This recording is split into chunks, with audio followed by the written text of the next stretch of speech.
Hey everyone, it's Norm Farrar, aka the Beard Guy here, and welcome to another Lunch with Norm, the Amazon FBA and e-commerce podcast. In this episode, we're going to be talking about how to start an e-com business and unpack it step by step so that you can optimize it. So we're also going to be talking about why you should be starting an e-com business in 22, how much risk do you have to take, and we're going to uncover thoughts of proper cash flow. All right, guys, welcome to Lunch with Norm, the Amazon FBA and e-commerce podcast. Lunch with Norm. Lunch with Norm. Lunch with Norm. Lunch with Norm. Okay, so today I have a very good friend of mine. I've known him forever. 20 some odd years. Anyways, we've seen successes, we've seen failures, we've done it all. Anyways, Colin is a internet and let's go back a step. Colin has started and exited many internet and technology companies, including Internet Direct, Two Cows, Hostopia. Hostopia is a website hosting company and service provider that's owned by Deluxe now. He also just exited .club. That was we actually did that live while he was signing the papers. Also involved with paw.com and Meowingtons. We'll get to my buddy Colin Campbell in 2 seconds, but first let's have a word from our sponsor. If you're selling on Amazon in 2022, you know how important it is to stand out from your competition. Let Hono Worldwide lend a helping hand with your product innovation to outcompete your competition online. That's right. Sit back, relax, and enjoy the success of your newly innovative product while Hono handles all the work. Visit honoworldwide.com for more information. That's Honu, Honu, worldwide.com, or email savings@honoworldwide.com. Okay, let's bring in the boy Wonder. Hello, hello. Happy Friday.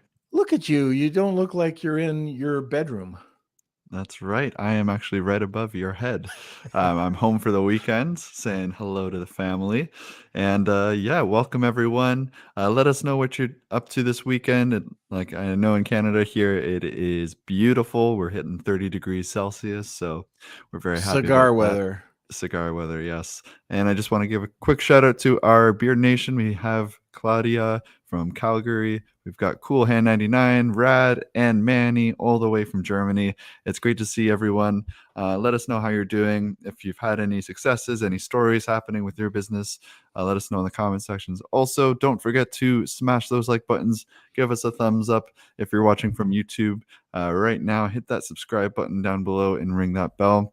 And don't forget to join our Facebook group. That is Lunch with Norm, the Amazon FBA and e-commerce collective. Go there for all your questions, comments about the show, anything you want to know about it. You can go over there. We like to have some fun over there too. So we've got a great community. And yes, we've got a giveaway as well. So stick around for that.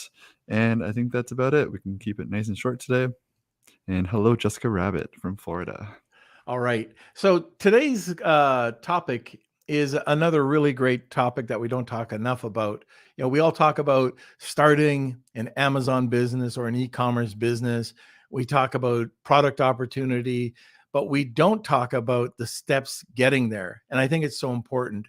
And my guest, Colin Campbell, I mean, we've both sat down. We have a great group, a great circle of friends that I've had some good times, bad times, and really ugly times. And I think it's so important being an entrepreneur or somebody that's starting an e-com business that you understand, how to do it, what steps to take. So Colin's going to help us today do that. Now, if you do know anybody who wants to join the podcast, I think this is going to be a really great session today. So tag them, let them know to join us live. Okay, so if you do have any comments or questions, throw them over in the comments section. Kelsey, get the heck out of here. Sit back, relax, grab a cup of coffee, enjoy the show. Where's Mr. Campbell? There he is. How are you, sir? I'm doing very well. Obviously, we're in very challenging times when it comes to the markets, e-commerce valuations. But you know what? That's what startups are all about. It's all about, seizing the moment, the opportunity. The fact is, it's never been easier to launch an e-commerce business as it is today. And hopefully we'll unpack all the components today of what's involved with that.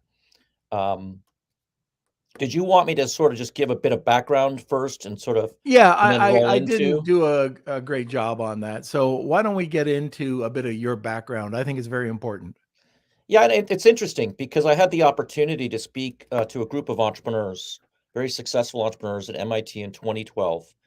And in that at that time, I was asked to sort of put together my philosophies on startups. And I started in the 90s with the internet access business. We took that public in uh, late 1990s. We started another company called Two Cows, which was a very popular download site. I know it was almost at unicorn status about a month or two ago, but it's probably pulled back since. I haven't looked. And then we launched a company called Hostopia, which provided email and web hosting services to telecoms globally. It was really a big distribution. It was really a big company focused on distribution and signing up, those large contracts and winning the market through distribution. And then 2012, we did a company called .club, which was an alternate to .com, .net, .org, and we sold over 1 million domain names, which we exited and sold to GoDaddy last year.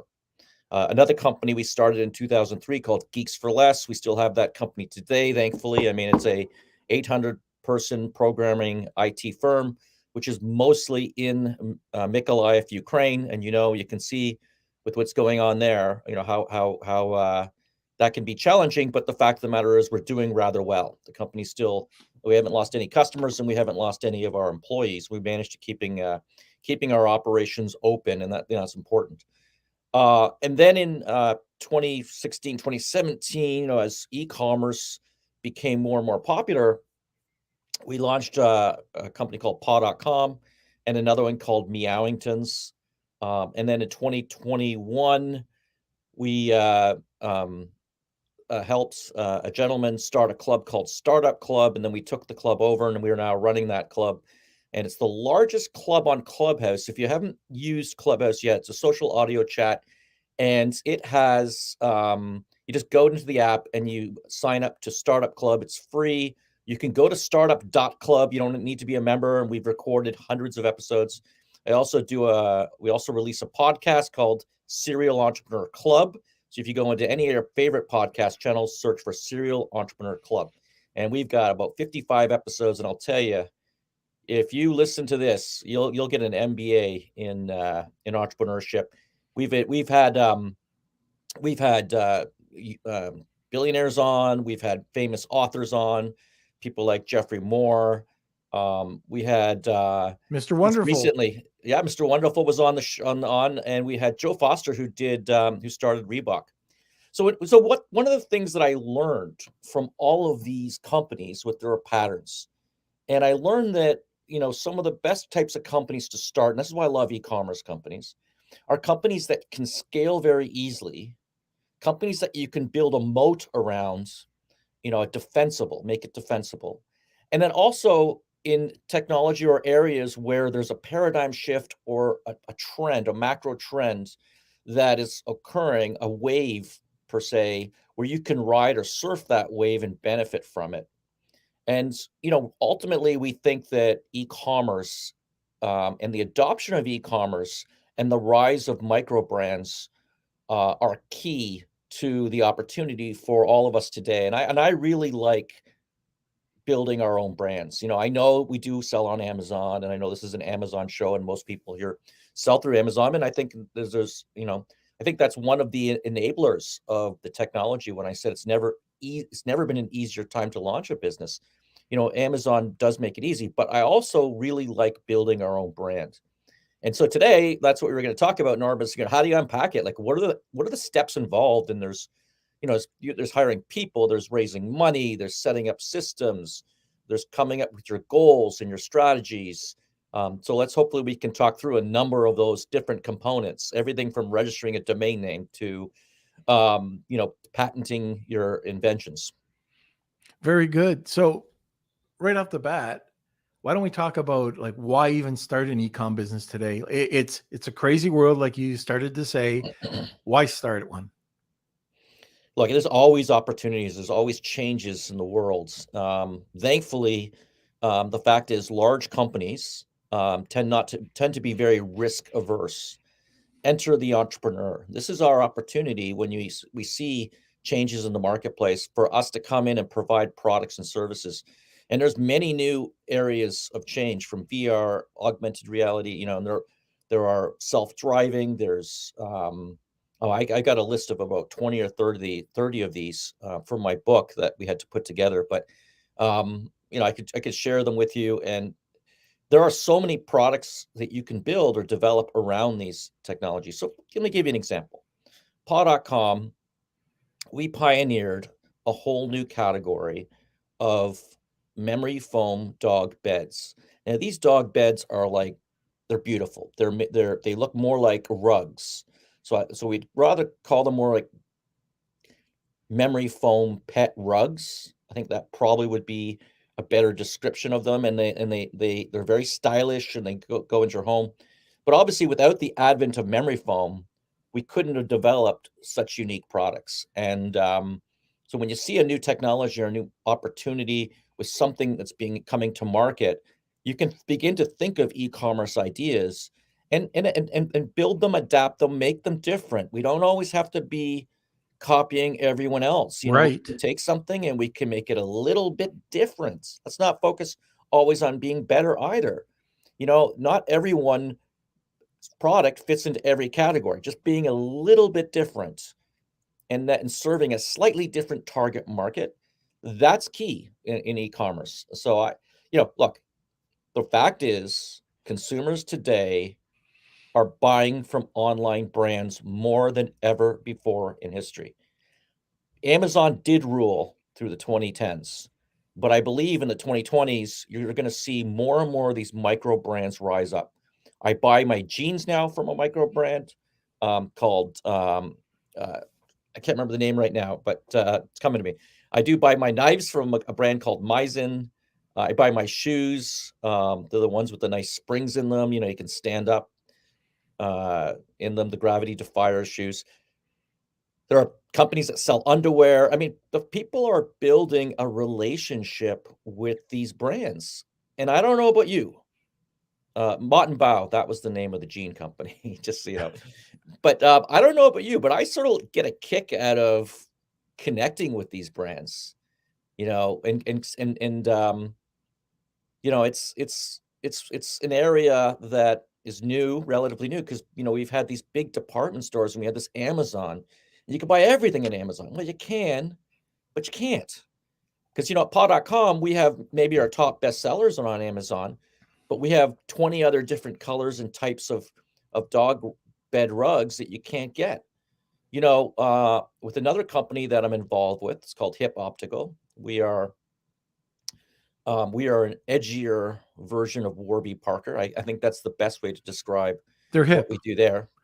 They're hip. It's Hip Optical. Yeah, and it's edgier. At least I think it attracts a slightly different market segments. But yet our pricing is in some ways is better than Warby Parker. And we only sell higher end stuff, but we have it at those sort of Warby Parker prices. And that's something that is a complicated sale. So for instance, when you go on, there's a lot of measurements that have to be taken with your face, et cetera, et cetera. And so you're not necessarily able to use Amazon as a distribution channel. I do think Amazon's, picking up, it's improving in a lot of these categories, but I still think there's opportunities, where you can have a more complicated sign out process to offer services like prescription glasses. I know I'm just rattling on here a lot, Norm, so don't cut me off. That's fine. One of the things that we talked about very briefly, you brought it up, was risk. And getting into an e-commerce business, there is risk. There's risk everywhere. But what do you tell those people that are standing on the fence, that are so worried about moving forward because of risk? Are these people, should you tell these people, don't even bother? Or should you tell them to spend more time researching? There's a lot of risk. What are your thoughts on that? Okay, let's just start by agreeing that you got a unique product. You got something unique. You think it's going to do well. You know, your idea you think is going to go well. You've maybe vetted it with people you know. You know, one idea I like to do to reduce risk is encourage startups to join incubators. We run an incubator here in Fort Lauderdale, but there are a number of cohorts which I speak at in in Canada and the United States and all over the world.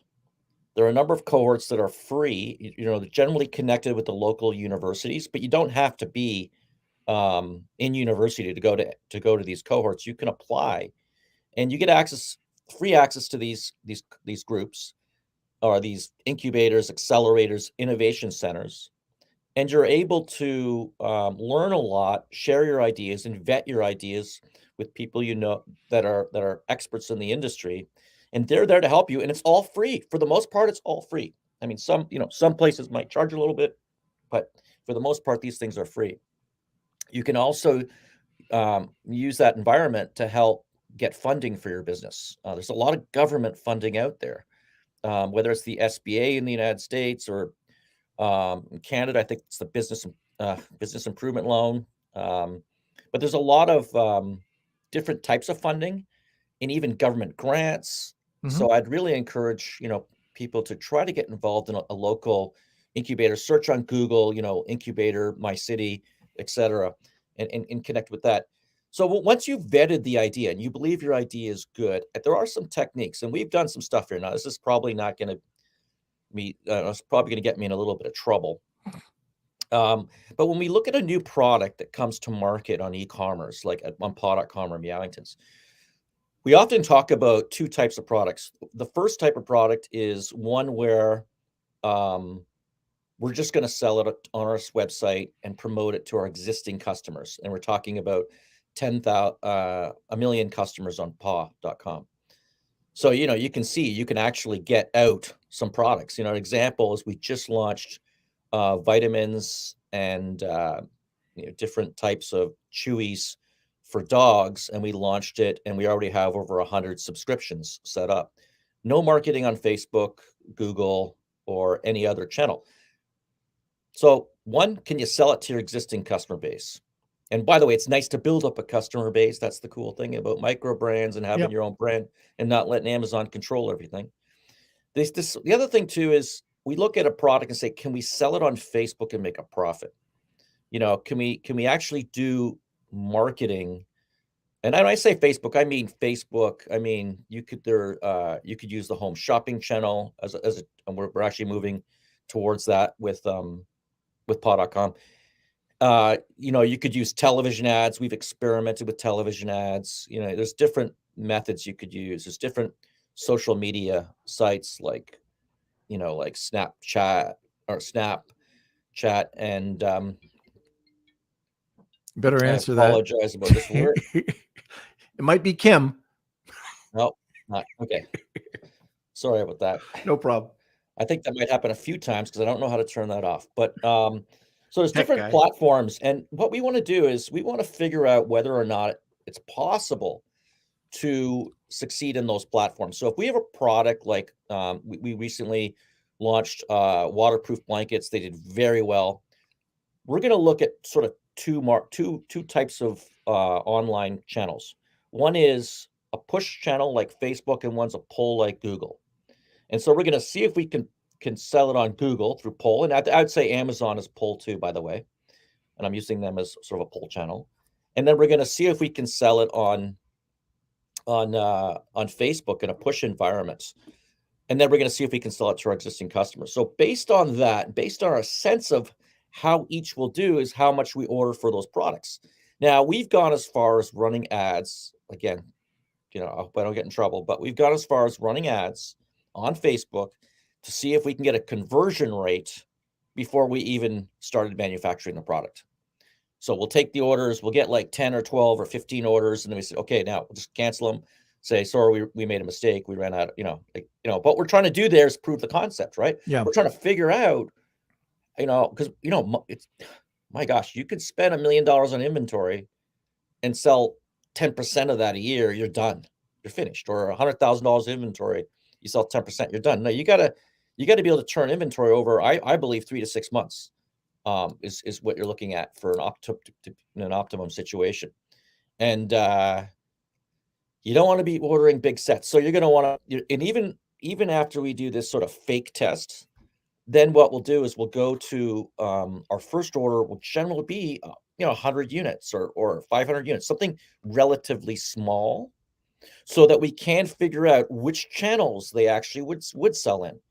Then once we've got that locked down, because we've tested it, we've vetted it, we start scaling it by tens. Right. So we're now going to go launch, and we'll buy 2,000 or 5,000, and it depends on the timing of the year. Will it sell better at Christmas, Black Friday, or will it sell better in the summer or the winter?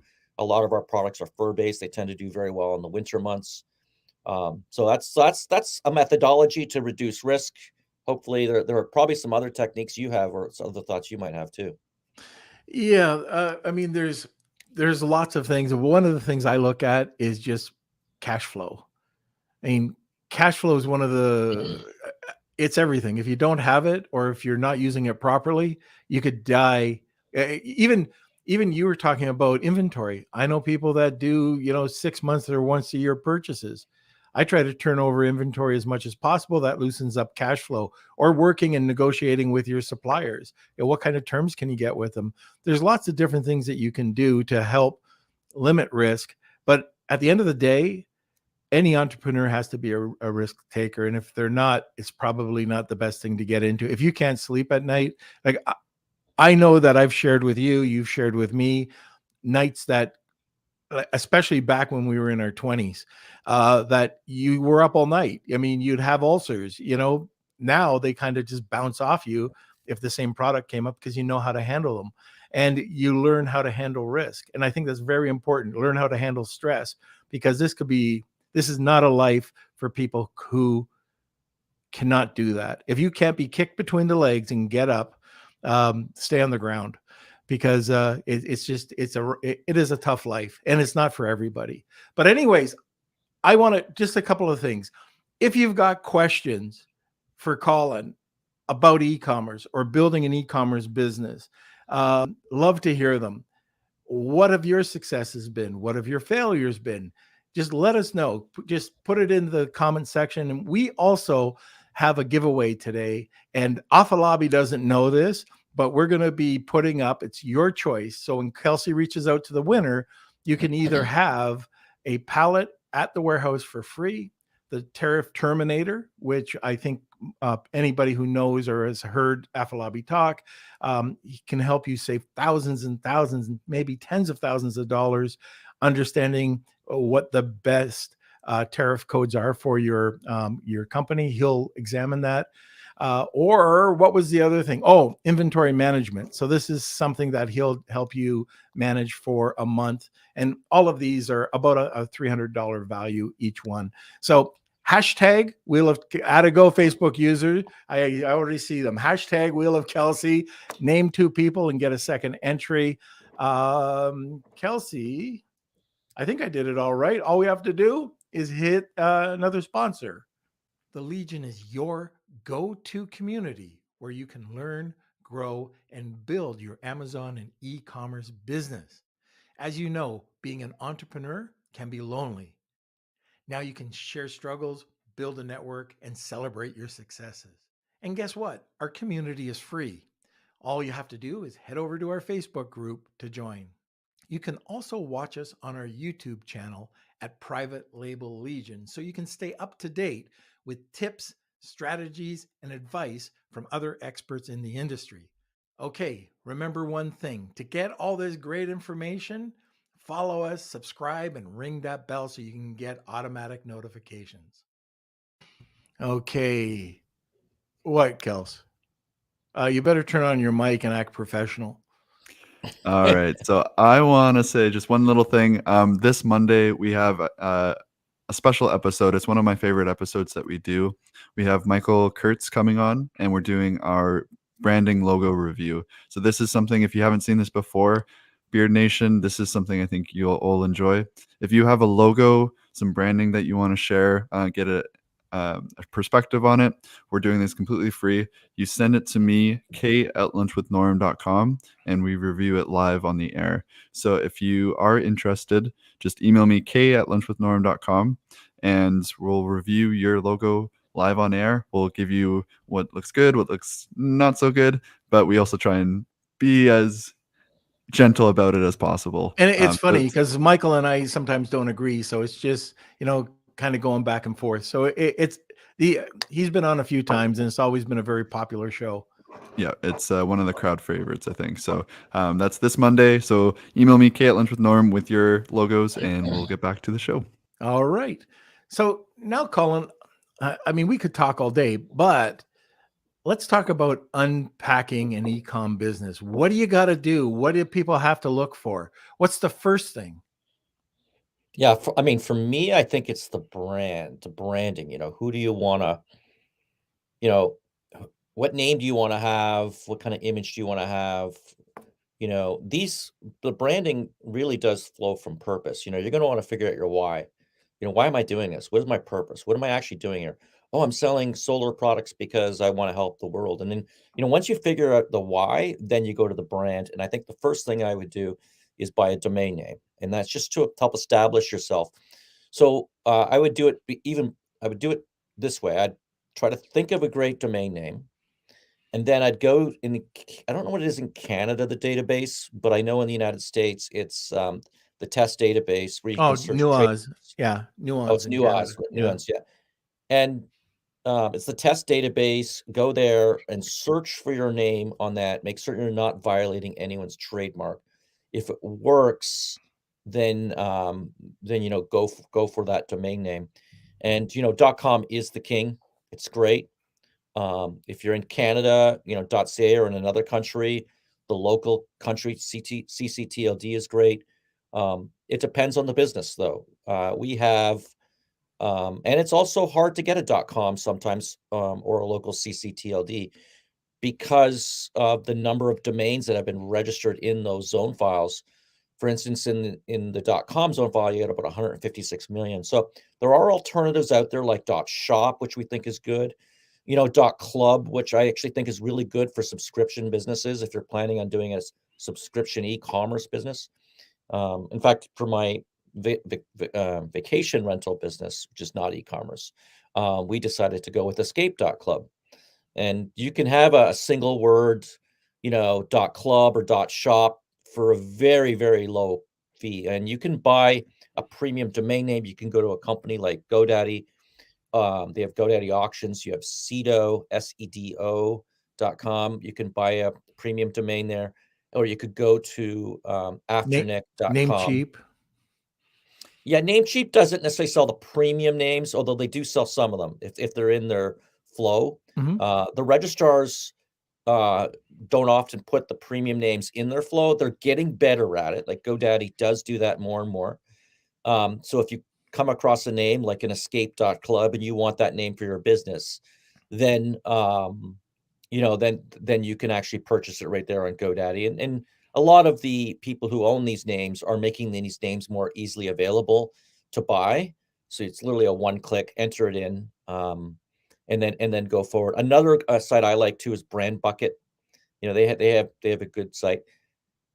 I do think that a generic name with a meaning can actually help your business. It can help your SEO. I've seen that over and over again on Google. If you want to be on the front page of Google, and that's what we want, right? Because we're going to be, we're e-commerce, and we know that we're going to be buying ads from Google. But if we can get free traffic by being on the front page of Google, that matters. So I really encourage startups to use long tail names and to pay a small fee for that first domain name, that first brandable domain name. And that's where a .shop or a .club or one of these alternative extensions can work out very well. Now, you saw we did, with with paw.com, we originally were called Treat a Dog, and we had the opportunity to buy paw.com, and I will say it was 7 figures plus, and we thought it was a really neat idea to purchase this domain name to rebrand the company from Treat a Dog to paw.com. And we'll see the benefit of that because again, I'll get myself in trouble. This is not known information yet, Norm, but we just signed a deal with NASCAR, or we're signing one like in the next couple days to do paw.com and one of the race cars there. So but you can see the power of a domain name. Oh, there she is, Connie. Nice to see you. She has to make Norm's her been cameo. complaining that you're not actually letting him smoke enough cigars. I'm not going to let her hear that. Okay. You threw me off track there. So having a good domain name like paw.com and having it on a NASCAR, we think it can get a bigger bang for its buck than having a complicated name or even a confusing name, or even not a name that's not as memorable like Treat a Dog. So a lot of talk here about domains, about branding. Check it on the test database, and then we should move on to talk about platforms and other pieces of the puzzle. Let's do it. Now, I just want to make sure that people understand that they didn't mishear what you were saying. So you saw, and this isn't everybody. So this isn't the small person who's just coming on to Amazon, but you have a brand. It's an established brand. It's going well. Treat a Dog, was a great name, but you saw a bigger vision and you laid down some huge, huge money to acquire paw.com, correct? Yeah. But I'll tell you this, our sales went from 20 million to 40 million after acquiring the name. Now, I'm not saying it's related to that, the name itself, but I am saying that having a good brand, a good domain name can make a big difference on your conversion rates with your ads, et cetera, et cetera, et cetera. So start with a name. You don't have to spend hundreds of thousands of dollars on a domain name. You could literally get a premium name like I think, paw.club, we bought that one for $5,000. I mean, they're not huge investments. You can actually get, a .shop or one of these other ones at a lower, much lower prices. Start with that. And if you feel like there's an alternate or another domain name down the road that could help you out more, you can change your name. And then you can grow up, your company can grow up and actually, add or change its name. So it's not impossible. So you've got your domain, you've got your trademark, everything looks cool. Now you're looking at, we're talking eCom, the platform. Do you go on WooCommerce or Shopify, Amazon, Walmart? Where do you start? Well, I mean, I think, we've used Shopify and it's absolutely dead simple. There are a lot of standards built around it. A lot of companies have built technologies around it to optimize checkouts, higher conversion rates, those kind of things. I'm not saying WooCommerce. I just don't believe WooCommerce is there compared to Shopify. And I know that there's other commerce platforms. One of the negatives of Shopify is they take a percentage of your revenue. You can, we spend thousands of dollars per month on Shopify fees, licensing fees. So as you do grow bigger, it can be very expensive. But I just think they make it so simple, so easy to get started, and conversion is everything in e-commerce. If you optimize your conversion rate, that'll easily pay for the extra fees that Shopify charges. I do think, though, Amazon's a good starting point as well to prove product. And, they do pretty much everything when it comes to the platform, as you know, Norm. I actually like Etsy. I think that can be really good for new products. eBay, I've not played around with much. So there are a number of these platforms. And not to say they're either exclusive either. You can do an Amazon and a Shopify and an Etsy. That's okay. I actually think the more distribution, the better. And so I would consider, taking on multiple platforms. But, as I know, Norman, you spend a lot of time talking on the show about all these hacks around each one of these platforms. So learning those, being, educating yourself on on how to get a higher conversion, or how to, how to set up different products and have them attached to another product. All these little techniques and these, how do we get them up the search engine for Amazon, right? Let's put out some press releases. The stuff that you've talked about in the past. Those are the things you need to learn about the platforms too. Right. Now, I think we should mention that the biggest difference between Amazon and Shopify, or just, the e-commerce platforms outside of Amazon, is that Amazon is the world's largest search engine when it comes to products. You've got a captivated audience. For the most part, there's somebody that's looking for a product. If it's in your niche, or if it's your product, they find it with the keywords and your listing's great, you could get a sale. Now, what's not so fun about Amazon anymore is their PPC. I was looking at it today. What we were charged 1 year ago to the day, and what we're charging for that click. Now, I've heard 30%. We just compared some of our clicks, and it was 100% increase. I was shocked. Like, when we were just talking about this morning. So they're getting their pound of flesh there. Now, what I was going to say about the Shopify site is you've got to go out and find those people. And if you're not great with Facebook, or if you don't have a community, you've got to build that community, and that's going to cost you money, where that money's already you've already paid that pound of flesh to Amazon to do it for you. What are your thoughts on that? Yeah, if you're just a single product and that's all you intend to be, probably sticking with Amazon and Etsy, eBay, that's probably the way to go, right? If you are trying to build a brand and you're going to have products down the pipeline that you believe your customers would be interested in buying, then I think it makes a lot of sense to have your own website. I talked about pull versus push. In pull, you got Google, you got Amazon. Okay, so let's say we cover those two. But do we want to be spending the money, on push marketing, where you're spending, we average about 30 to 35% cost of acquisition, or we don't run the campaigns, right, in our push marketing. So you're spending that 30% with Facebook, for instance, and then you're going to spend another 30% with Amazon. Where's the margin, right? It's like you're almost double paying. Yeah.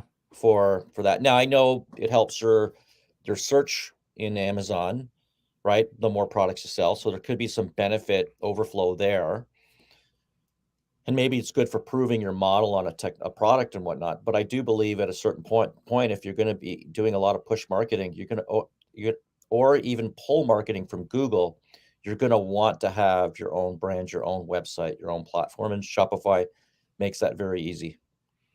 Yeah, and you own the customer, right? So building that list. So you said earlier that Yeah, Paul we have has 1 million people. a million people. People on our email list. So I can tell you Right. that out of everybody that's listening right now, I mean, they're probably drooling that you have that. But if they're trying to launch a new product, 1 million people, like, I have paw products all over the house. So I get those emails on an ongoing, consistent, they're great. Like, And we try to send out helpful ones too, helpful emails. Yeah, that's what I was just going to say. That kind of stuff. It's not just all product. Yeah. Right. It can't be. So where do people make mistakes spending money? Like, just throwing out good money after bad money. Yeah, we've made those mistakes too, Norm.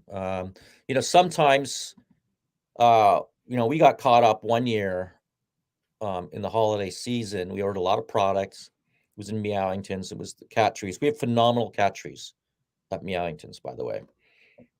But what we did is we made a mistake. Is the lady who was running it at the time, she's no longer with the company, but she was running ads that were 80%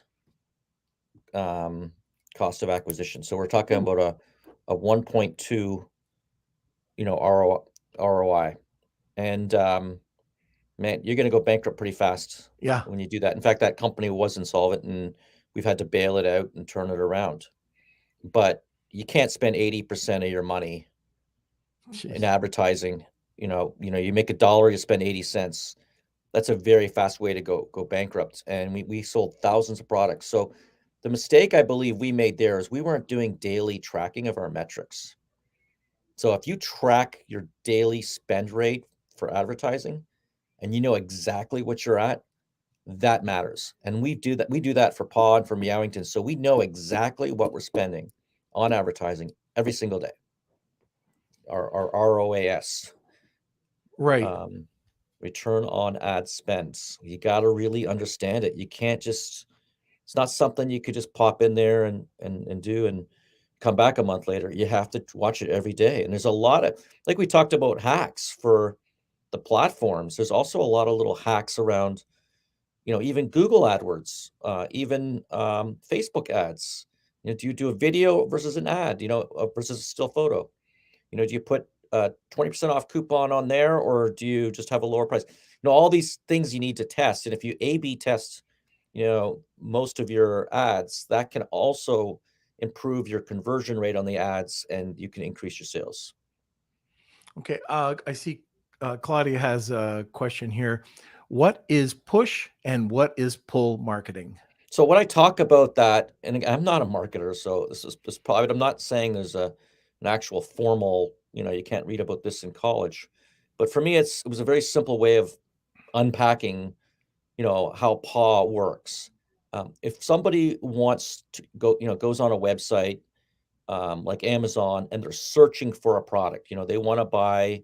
The other day, I wanted to buy a washing machine. So I go into Amazon. I'm looking for a washing machine. It never got delivered, by the way. They ended up having to cancel the order. But there's a shortage on washing machines in the world right now. I don't understand, but that's okay. We'll move on. So if I go into Google and I type in washing machines, I can see it's going to display ads for people trying to sell me washing machines. Now, if I'm on Facebook and I'm looking at, I'm just surfing through, or I'm on Yahoo, or I'm watching television, all of those are push, because I didn't have the intent of buying a washing machine. But then when I saw it on Facebook, I said, yeah, it's about time to upgrade to a new washing machine. Now, maybe washing machine is not the best example of that. It probably would not be a good one for push marketing, because I think generally we only buy them when they break. And so then, we really want a washing machine, and we're really looking for one.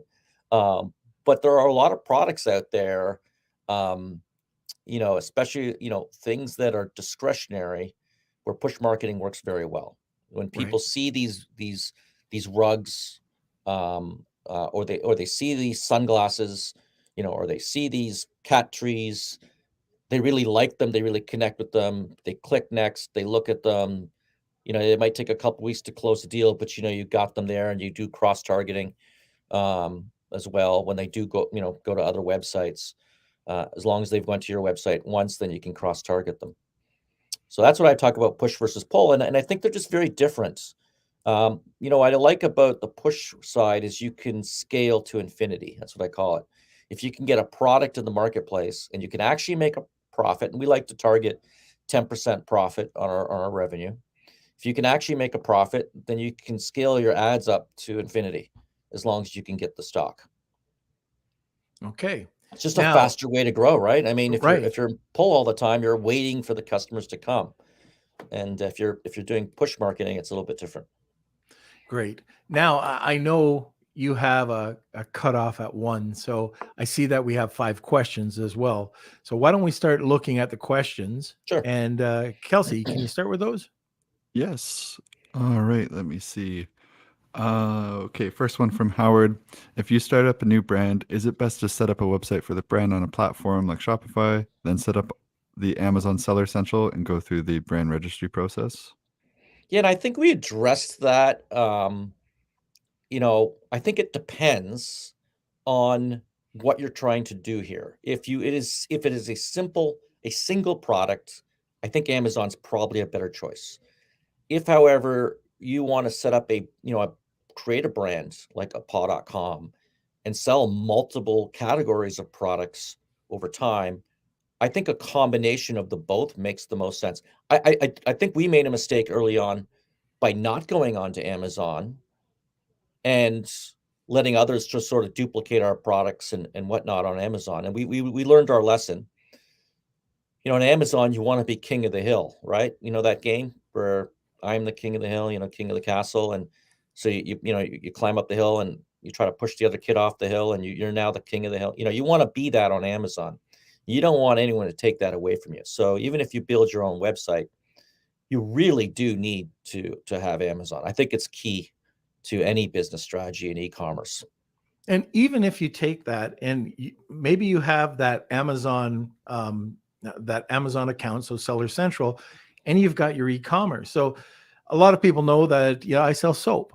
And what I'll do is I'll take that soap, I'll drive it from Amazon over to the website, and I'll either offer something like a soap mitt, which costs nothing, or another bar of soap, which cost of goods on that is nothing, to acquire that email. So I'll get the email that way, send them out. Another thing that we're working on right now is I can't tell you a product. This is a client product, but they're driving traffic from Amazon over to their website, and they're doing a free plus shipping of this really beautiful bracelet that has a value of around $30. Now, people go to Amazon, they can see that it's a $30 value, and they'll just hand over. Now you're building up that list. So that's the value of working with the both, together. So, and I do know that some Shopify, because it's so easy to have all these plugins and subscriptions, the subscription model on Shopify is way better, 1,000 times better than Amazon. Because if you do subscribe and save on Amazon and you want to play around with price optimization, you'll wake up with a couple of nasty emails saying that your prices are fluctuating. So anyway, that's my 2 cents. Okay. Next question is from Claudia. We are trying to figure out what our brand story is. We are working on our first product in the barbecue niche, and we are only selling this product because we think the product will do well. And we will be selling other products in this niche down the road once we are ready to launch other products. How do we figure out what our brand story should be, please? Thanks. Well, it's interesting because I know I have a friend who launched a single product, and they're looking at launching additional products called Flame Boss. And their strategy, we didn't talk about this much, and I know we're talking about e-commerce, but their strategy is to connect with physical stores, because in order to use the product, you have to buy one of the big green eggs. And so when people buy the green egg, then they would buy their Wi-Fi enabled device as well. I like the idea of, even if it is a single product, thinking about your brand, what it is and what it could be. But we'd have to be a little bit careful here, because if it's just one product, and you want to be on the first page of Google, this is where it can get a little tricky, right? But down the road, you want to have 10 products that are sort of in that space. Coming up with that brand might be a little bit tricky, especially if it's descriptive. But we're a startup, and we always want to make certain that we can sell that brand or sell that product. So, I think sometimes it's a combination of two, where you have a domain name that works a certain way, but then you have a sort of like a main brand that you can carry with it. So if it is a Wi-Fi enabled monitoring device, you could put that in the name, or at least in the title tag. So if your name is, Flame Boss, as theirs is, the key is the title tags next. And this doesn't cost you anything to do, but make certain your title tags match the words that people would use to search for you on the internet, and make certain that you are reasonable in your expectations of those words. So for instance, if I want to find Flame Bus, if I want to find a Wi-Fi enabled device for a green egg, those are the words I would want to own on Google, right? If I wanted to find a dog bed rug, those are the words I'd want to own on Google for paw.com, or cat trees for Meowingtons. Meowington sells many products, but we focus our title tags on just a few key terms that we want to get onto the front page of Google for. So that's something to think about as well. And distribution, we didn't talk a lot about physical distribution, Right. but that is part of we believe that is part of the formula for e-commerce companies as well. Start in e-commerce and over time increase your distribution through brick and mortar. Right. Nothing wrong with it. It doesn't And that cost you a will lot. be another great topic that we can talk about, another time. I mean, time flies when I'm talking with you, Cole. Yeah, I know. But one other thing, and I got to give props to Meowingtons. You want to talk about brand story, Claudia? One of the things that this was crazy. They have a cartoon that goes out every day, so people who sign up, they get this really great cartoon. Then they are you still number one download? The number, like Milton the Cat is still number one, right? 2.2 billion Oh yeah, downloads. the Giphies, like they have like Yeah. billions of Giphies downloaded on whatever it is.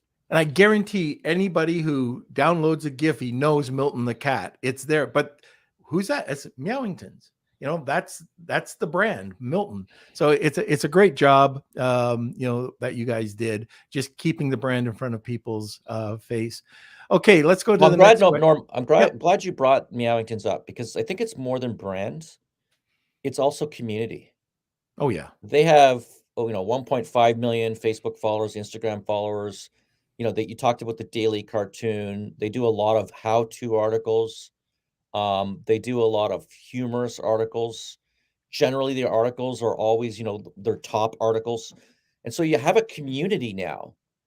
And I believe that Meowington's actually done a better job than Paw at this. It's nice that we have cats and dogs, in our incubator here, and there's always a fight between the two. But the reality is that Meowingtons has done a much better job of building a community, yet it's a much smaller business. Paw.com is much larger. And I think that if you can build a community, and the key now is engagement with that community and then monetizing your traffic. That's the key. Man, I'm going to open up another can of worms. You've bought Paw, and we talked about treat a dog, and then you bought Paw, and then you have the dog beds there. This is what I want to bring across, because I think it was Claudia that was asking about the brand. Well, now you're open to anything with Paws. You can sell hamster wheels if you wanted to. And that's what I think was brilliant, the brilliant move, and paying the money for the domain. But now, what can you tuck under Paw? It's not treat a dog. It could be anything. Yeah, and that's why I think, when your company grows up and it wants to expand, sometimes a rebranding works. And in this particular case, it did. Right. Paw is so open, and we can sell to so many different categories. The key, though, is at Paws, we're not a Chewy, we're not a marketplace. What we are is unique products that we design, we develop, we patent, and then we take those to market. Yeah, that's what we are at Paw. And I also have to say that the product, I know the product inside and out, but the product is not the cheapest on the market. They're not competing with the Chinese. They're not even at in the we always talk about the first tier, second tier, and third tier. So they are at the highest price point you can possibly be, and they're killing it. So anybody who wants to argue that we can't work against the Chinese because the price point, this is proving 100% you can. It comes down to perceived value. It comes down to being unique, like Colin said, like product innovation. If you want to be a Me Too product, it's not going to work out the same way. So anyways, just and constant innovation. Yeah. Constant innovation. So, you can have all these followers, and we do have a lot of copycats, but quite frankly, I look at them and they're like, they got this wrong, or they got this wrong. And don't get me wrong, our first versions, we had issues too, and we fixed those issues, and then we did a second version, we did a third version. we keep coming up with new iterations and making the product better and better. We never stop improving. It always gets better and better. And we're, by the time a competitor copies our product, we're already a year or two ahead of them on design improvements. That's your tech background, right? You release V1 and you're already working on 2 and 3. There you go. Okay. So let's have another question, Kels. Okay, and we do have just about 4 more minutes till the top of the hour. All right, from CoolHand99, do you find money is better spent using Google ads or Facebook ads? Like, if I had to choose one, it would be Google. That's just my sense of things. We seem to do better on Google generally, but you just can't move the dial enough sometimes. Again, if your formula is you can hit 30% of your dollars earned on ad spend, and you have 20-30% on product and delivery, and as delivery is another 10-20%, and you're making 10% on the bottom line, why would you not sell to infinity? Sell as much as you can on Facebook. Unfortunately, Facebook's become much more expensive. Yeah. And we're finding it harder and harder to do that.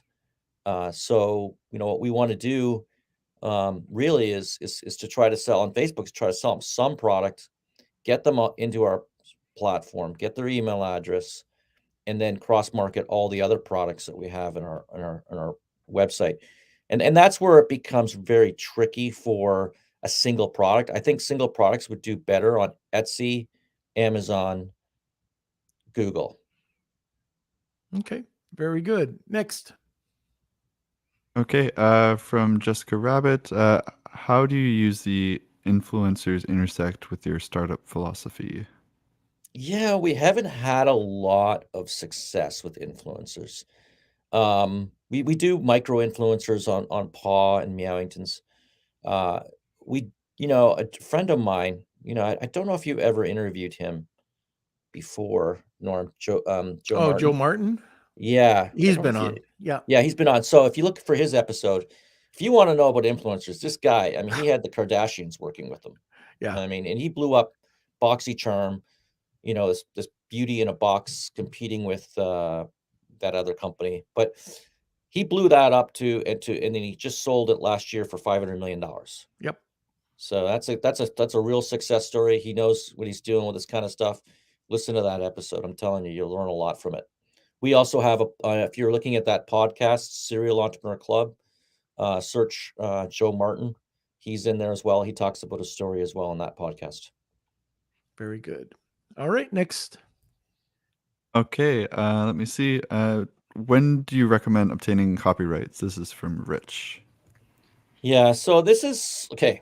This is a little bit tricky in the United States. I'm going to go with US-based rules here, but if you don't have the money, it's okay. Get your product to market, launch it. You have up to a year within the United States to patent your products. If, however, you want global patent rights, then you're required to file those patents prior to launch. So if you have the funding, if you have the money, and you have global aspirations, you'll want to consider that.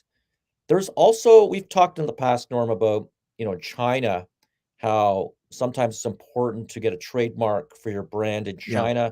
They don't cost a lot. They're pretty easy to do. That can help protect you within China. And then also consider the patents within China as well. China is its own beast. I'm not an expert in this area, nor an expert at all in patents. And I assume you're referring to patents. The copyrights, if you're specifically talking about copywriting your logo and whatnot, I don't know if it's really worth the money unless you got a lot of money to spend and you really believe you need to protect it. You get to a stage like paw.com, we'll file copyrights around our logo and stuff. But the key is trademarks. You really do want to file that trademark. You file it, and you have up to a year or two. I don't know exactly, remember the amount of time to expand it around the globe. But you get caught by not filing because then somebody else files and you've already been using the brand and now you've got to object to them, and then it becomes a legal battle. And I'm going through one of those with one of my companies right now.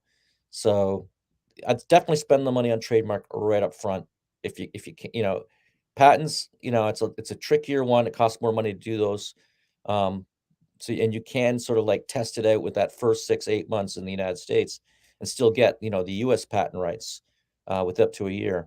Again, I'm not a lawyer in this area. This is some rules that I've followed for our businesses. But this is something you were talking about early on, building a moat around your product, and having a patent is building a moat. Having a trademark is building that moat. So these are things Having that a great domain name is building a moat. Having distribution channels is a great moat.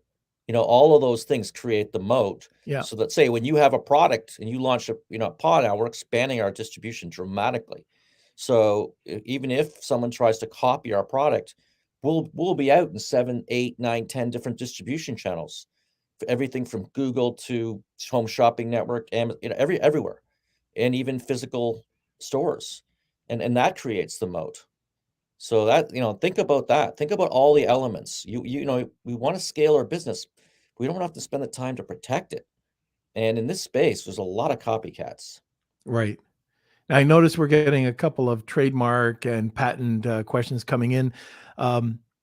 We're not patent lawyers. I know that we'll be having Yale Cambell on, hopefully, or Rich Goldstein to answer these questions. So I would rather wait for that and give you the answers coming right from. So just so I don't have to give a disclaimer. Yeah. We're entrepreneurs, as an entrepreneur, you sometimes have to be an amateur accountant, an amateur lawyer, an amateur HR professional, an amateur, we're a bit of everything, right? We're jack of all trades, master of none. Right, exactly. Okay, so why don't we do this? I think that was the last question, right, Kels?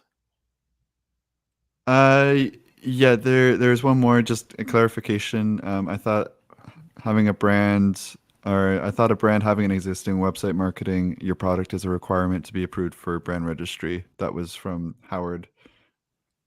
That's more for you, Norm. Yeah, no, you don't have to do that. If you have a trademark, that's all that's required. You'd have to send in your trademark filing number, and you're off to the races.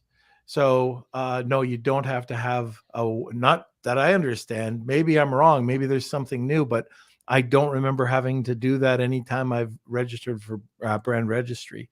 Yeah. So one thing I'll add to this is that if your brand is very generic, like paw.com, it's very hard to get a trademark.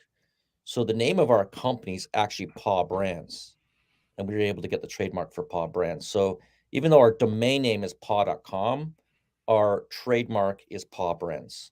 So think about that. Generic names are good, descriptive names are good, but you sometimes have to add something a little extra to it in order to get through the trademark office. Did you have to get a domain, pawbrands? I got it anyway. We bought it anyway, just to make certain we have it, of course. Yeah. Right. Okay. Anything left, or are we going to let Colin loose soon? I think we can let Colin loose now. Okay. I gotta go to work. Oh my gosh. We run an incubator here. We have about 10 companies in it in Fort Lauderdale. It's a lot of fun. I know these are challenging times for startups. It's challenging to raise money in this kind of environments. But stick with it. The strong will survive. We'll get through this, and we'll be all better for it. So good luck. Good luck with your startup. Okay. So Colin, are you able to stick around for the Wheel of Kelsey? If you can't, we got another ad run too. Yeah, I think we can let Colin go. All right, Colin. All right. Thanks for coming on today. Really appreciate it. I know we'll have you back soon. Yeah, and that the book will be released. Oh, yes. I signed a publishing deal with Forbes to launch the book, Start, Scale, Exit, Repeat. And we're nearing the end of the writing of it, and it's likely that it will come out in sometime late this year or early next year. So Fantastic. Keep an eye open for that, and I'd be happy to come back on your show when the book does come out. We'll give away some copies. Very good. All right, Colin. Thanks for coming on. Thank you. Bye. All right, Kelsey, where are you? Let's do the Wheel of Kelsey. Or do you want to give, just before, like 15 seconds, anybody who's first time watching the show, hashtag Wheel of Kelsey or tag 2 people, and we'll get you in. We're giving away a couple of different products today. You get a choice of one, either pallets for a month, the Tariff Buddy, or inventory management for a month, and all of them equal about $3,000 or $300 value. I think Afalabi would have a heart attack. All right. And I also want to mention before the Wheel of Kelsey, we do have our logo review happening this Monday. So if you would like to have your logo reviewed live on the podcast, send it to me, K at Lunch with Norm. You can lunchwithnorm.com. And if you have any notes, like the kind of niche you're going after, any context to the logo, you can add that to the email as well. We're going to be doing this Monday. So this is one of my favorite episodes. We've done 2 or 3 of these now. So this is with branding expert Michael Kurtz. Send us your logos. It will be live. So if you want to stay anonymous, just let us know. But anyways, that's happening. And yeah, we can go to an ad read and then we will do the Wheel of Kelsey. A big thank you to our sponsor, Startup.club, the largest club on Clubhouse with over 790,000 members and growing. They're one of the world's largest communities supporting the startup ecosystem, from founders to those wishing to work for a startup and everything in between. You can find them at www.startup.club for blogs, recordings, and a calendar of upcoming shows, and on the Clubhouse app. Just search Startup Club for daily shows 24/7. You can also now listen to their show, the Serial Entrepreneur Club podcast, on Apple and Spotify too. Stop by to connect, learn, and grow together. And he never hung around for his spot. The nerve of him. Jeez. Anyways, here we go. The Wheel of Kelsey. It's time for the Wheel of Kelsey.